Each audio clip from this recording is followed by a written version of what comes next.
are at Hawthorne Middle North, or we're in Hawthorne Parkway, I should say, and we're here to talk about back to school safety. We're here with reminders. We're with School Resource Officer, SRO, right? That's the Casey Bergschneider, and everybody calls you Officer Casey. Is that correct? Yes, ma'am. Okay, that's a lot easier, isn't it? But we got it. Officer Bergschneider, she's the Hawthorne District 73 SRO. You'll see her all around the district. She's a helper. She's a special person to be in the schools to give support wherever you need it. And we're with Jeff Hemiseth, who is, you're like the info guy for not just the police, but for everybody. I'm the jack of all trades, public information officer. That's right. He's the one that knows it all, but they're here because we're here to give a reminder. We're hearing it all the time. School is starting, whether you have kids or you don't. Whether you live in Vernon Hills or elsewhere, we have to be aware. This is a time to put the phones down and just pay attention. That's all right. Yeah, and when we talk about putting the phones down, we know there's special. We're in a very busy school zone right here on Hawthorne Parkway. Can we talk about what people have to be watching for here? One of the things is crossing guards. Yeah, the crossing guards, and just east of us, we have some construction at Lakeview. So I think it's going to throw a little people off their schedule, but you got to watch the crossing guards. You got to watch the crossing signal. These are activated by a little button, but just got to watch those kids. They can be unpredictable, but we encourage the kids to pay attention to the crossing guard. We just want to get them to and from school as safely as possible. Well, and before we even get to the bus rules, like what you're supposed to do when you see a bus, let's talk about even crosswalks in other neighborhoods, because really whether the crosswalk is marked with a yellow sign or not, we have to be aware.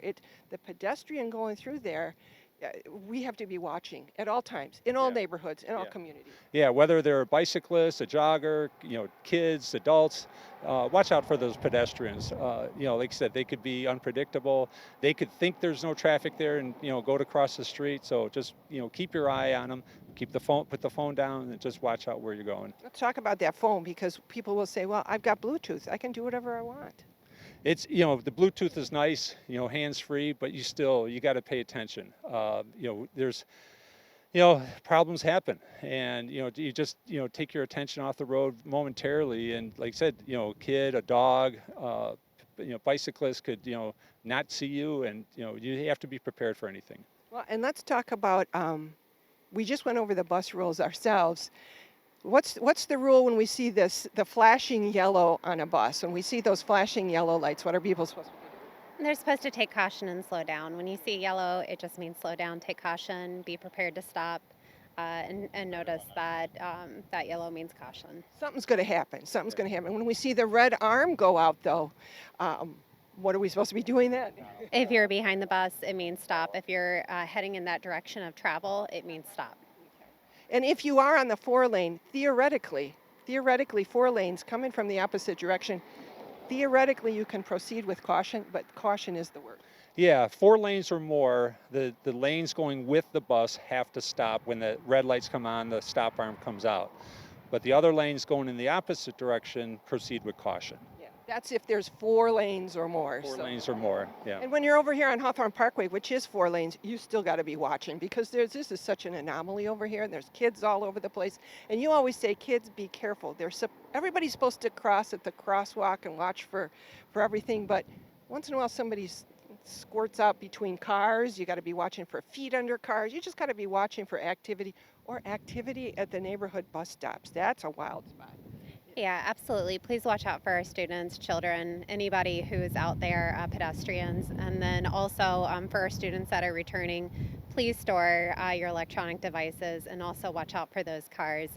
When you're coming into the schools, it's not really the time to be on your phone. Also, if you're on the bus, please make sure that you're not on your phone. Be paying attention that you need to be getting off that bus so that we can try to get our students into the building safely. When we talk about Hawthorne in particular, I know the Hawthorne schedule is changing a little. It's a little bit longer day, so that's another thing. Parents got to go to the websites, they got to go to their packets, be ready for that new schedule, kind of practice with your kid about how it's going to be getting on and off the bus, or getting on and out, in and out of the car line. You got to be kind of quick so everybody can move and get out of harm's way. Yeah, we need to be able to move through a little bit faster so that everybody can get into the classroom. Pretty simple stuff. It seems like pretty straightforward, right? We try to make it as simple, and it's just every year we're out here reminding. And again, it's not just Vernon Hills; it's throughout everywhere. So everyone gotten into their summertime routine. Well, that's changing now. We're back into school starting, the routine, the early morning pickup, the afternoon drop off. So if you're whether you're driving your kids to school or they're taking the bus, you're driving somewhere, be prepared. I mean, there's going to be a lot more buses out. Be prepared to stop. There's going to be more kids out, more bicyclists out, more early morning and late afternoon, and just be prepared. Yeah, be prepared. And when we think about too the buses, there's so many school districts moving through our community. It isn't just like one and done. You just have to be ready. You have to be watching, and parents and everybody else know too. Those first few weeks, they're always a little bit more chaotic at the school end. They're counting on the buses over and over, especially to make sure the little kids are all where they're supposed to be. Takes a little bit longer. We all have to practice a little bit. So just as we as a community need to practice, the kids and the families do too. So with that, I guess we just hope everybody pays attention. We have a safe school year start, right? Exactly. And when you watch the crossing guards, they have the authority just like police officers. So when they put up the stop arm, stop sign to stop, you have to acknowledge that you have to stop. It's not something that's up for discussion. Yeah, that's a good way to. Yeah. It's not a suggestion. It's not a suggestion. That stop sign comes up, you have to stop. Very good. And that's what we're going to do. We're going to pay attention, both here in Vernon Hills in our village and elsewhere. And we're going to take care of everybody. And thank you so much for taking the time. Have a great school year, y'all. It's going to be wonderful. Thank you, Lynn. Thanks.